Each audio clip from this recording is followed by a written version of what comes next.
Okay, listen, I am so tired of people coming onto the internet and saying that it's because of the TikTok algorithm, because of Instagram algorithm that you're not getting views, that you're not getting a loyal audience. While the algorithm can affect your views, you can't really use the excuse that TikTok has a blackout, TikTok is down, as being stuck in the 200 jail zone. As a creator myself that has spent years, hours, so much money on equipment too, on trial and error, on just to get out of the 200 view jail zone to maybe 500 views to now over 23 million plus views. Here are some things that actually work as of June 2026. And for me, number 3 is my favorite tip that I don't see people talking about on the internet a lot because they don't want you to know. And number 3 has also helped me build that loyal audience, which I can also monetize. Okay, let's start with problem 1 and the solution. So problem 1 is nobody knows what to post anymore. There's a lot of AI slop on the internet. People are getting lazy. People's attention span is also getting shorter. It's also summer, by the way. Statistically, in the summer, people are out more during the day, which means when they are on their phone, their attention span is shorter, which also means you have to be more strategic on what you post because you need to grab people's attention. As when they go on their phone, they're not going to be on their phone as much as compared to someone in the season of fall or winter when they're cozy, they're cuddling up in their room. Everyone in summer wants to be out. So the phone usage is going to go down, which also means your views could be potentially impacted. But here are some ways to keep the momentum going during summer and actually being able to get a following and a loyal fan base and even monetization in the summer. Every single trend, every single format, every single hook is the exact same. When everything looks the same, you start second guessing. I can name you 50 fashion influencers that I also love and follow, but honestly, they're all the same. They look the same, or they talk the same, they act the same,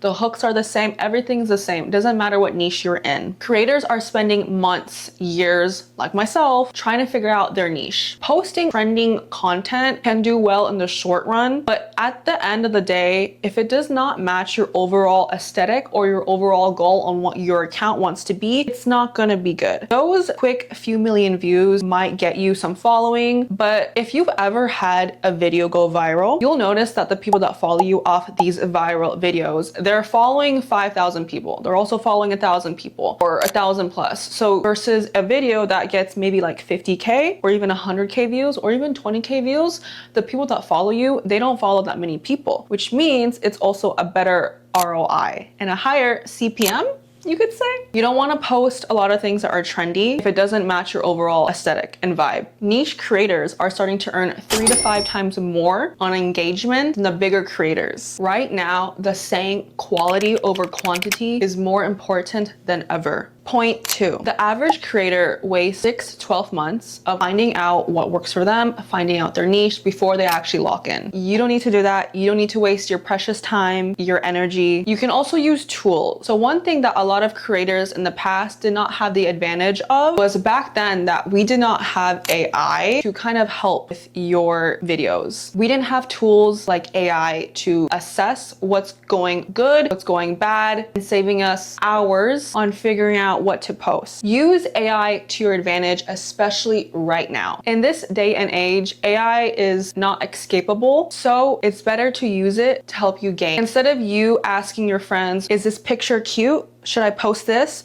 What should the caption be? Just use AI tools so you don't have to bother your friend at 2 a.m. thinking about what the first photo on your photo dump will be when you post it in the morning. For example, to get ahead on being a creator, saving time and energy, figuring out what your niche is, what's good to post, what's not good to post, you can use tools like Fypro to analyze your audience and your content on what's good and what's not, what's performing, what's trending, the real statistics, and it can tell you what niche fits based on real data. So you skip that whole phase of trial and error, because trust me, that's the worst part of the creator phase no one talks about. I was stuck in that phase for over a year, testing so much content, asking AI, should I post this, should I post that? And it did give me some pointers, but it didn't actually analyze my account because that wasn't the tool for it. You need a tool that serves creators, which is like Fypro. It's also great if you want to monetize and make extra money using your audience and using your content with affiliate links and even shops that you do not even have to set up as well. Okay, Point number 3, which is something that blows my mind that I don't see a lot of people talk about: finding your niche. I know I already talked about niches, but I really think this is so important. While I did say that niche creators are actually growing, it's really hard as someone that if you have a lot of hobbies or interests, or you just like everything, or if you just want to post anything on your mind, you want to do that, right? But the only drawback on that is sometimes if a creator wants to find a specific topic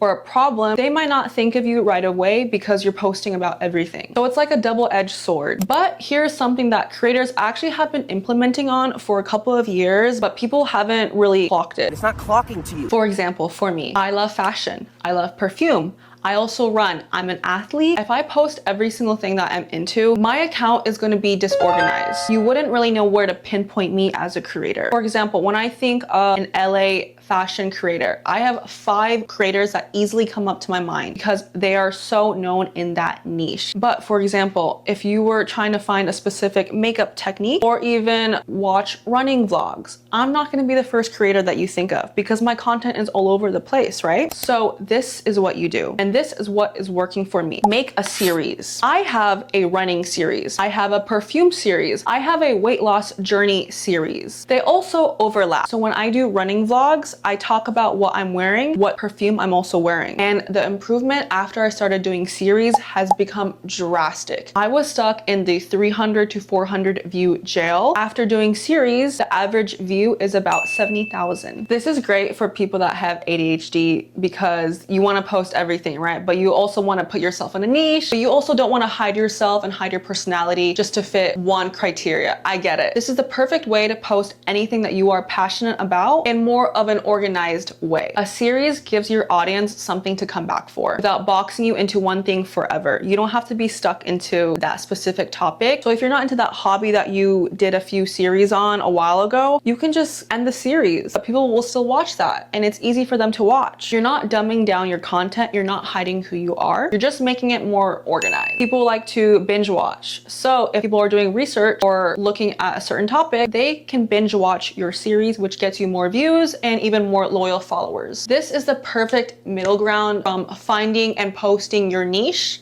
versus posting everything you want but being disorganized. This is right in the middle. And right now, this is what's working in 2026. And a series will get you ahead more than creators just posting whatever they want to post. These are all the problems I wish people were actually talking about on TikTok, but obviously once people hop on the trend, you're gonna have to find something new. So hop on the series trend right now before it dies down. If I had all these tools a year ago or 2 years ago, even a few months ago, I would have been way ahead on my creator journey. But luckily, it's never too late. Also, in this day and age, please use all the tools to your advantage to get ahead on being a creator, whether you are an emerging creator or you are a creator that just hasn't been able to get monetization, or just someone that wants to figure out what to post. Check out Fypro, link is in the description below. And also please subscribe to get more weekly tips on creators because trends are always emerging and dying, and it's good to stay up to date so you can get ahead.